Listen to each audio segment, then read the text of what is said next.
সেদিন চিকেন এনেছিলাম, তো চিকেন কিছু বেঁচে গিয়েছিল, তো এটা আমি ফ্রিজে রেখে দিয়েছিলাম। আর ফ্রিজে রাখার পর দেখো, ফ্রিজ থেকে বার করার পর কিরকম হয়ে রয়েছে, পুরো বরফ হয়ে রয়েছে। এই দেখো। তারপর আমি এটাকে সুন্দর করে দেখো কিরকম হয়ে রয়েছে, দেখতে খুব সুন্দর লাগছে তাই না? এটা পুরো বরফ হয়ে রয়েছে। তারপর আমি কি করলাম, এটাকে আমি একটু জল দিয়ে ধুয়ে দিলাম। ধোয়ার পর আমি কিছুক্ষণ রেখে দিলাম ঠান্ডা জলের মধ্যে, যাতে বরফটা গলে যায়।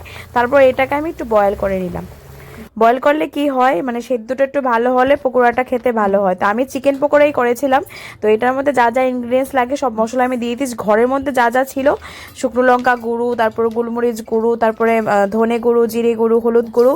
তারপর আমি আদা আর রসুন পেস্ট আমার কাছে ছিল রেডিমেড, ওইটা আমি দিয়েছি। তারপর একটু সস দিয়েছি, টমেটো সস, তারপর ভিনিগার দিলাম। তারপর দিয়েছি নুন, ঠিক আছে। তারপর নুন দিয়ে দিলাম। নুন দেওয়ার পরে সবগুলা মেখে একদম সুন্দর করে মেখে নিয়েছিলাম। এটার মধ্যে আমি একটুখানি জল দিয়েছিলাম। তো এটার মধ্যে আরও ইনগ্রিডিয়েন্টস দেওয়া যায়, কিন্তু আমার ঘরে যা যা ছিল তা দিয়ে আমি এই সুন্দর পকোড়াগুলো বানিয়ে নিয়েছিলাম। তো চিকেনের পিসগুলো অনেক বড় বড় ছিল, তাই পকোড়াটাও বড় বড় হয়েছিল।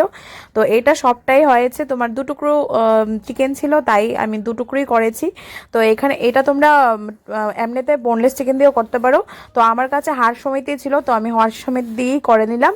আর এটা পুরোটাই তোমরা ঘরে যদি কোনো দুটুকরো বা তিন টুকরো থাকে, তো এটা তোমরা করতে পারো। তো দেখো আমার এই চিকেন যে পকোড়াটা কিরকম হয়েছে তোমরা দেখতেই পাচ্ছ। দেখতে কিন্তু খুব কালারটা কিন্তু খুব সুন্দর এসেছে। এখানে কিন্তু আমি কোনো ফুড কালার ইউজ করিনি।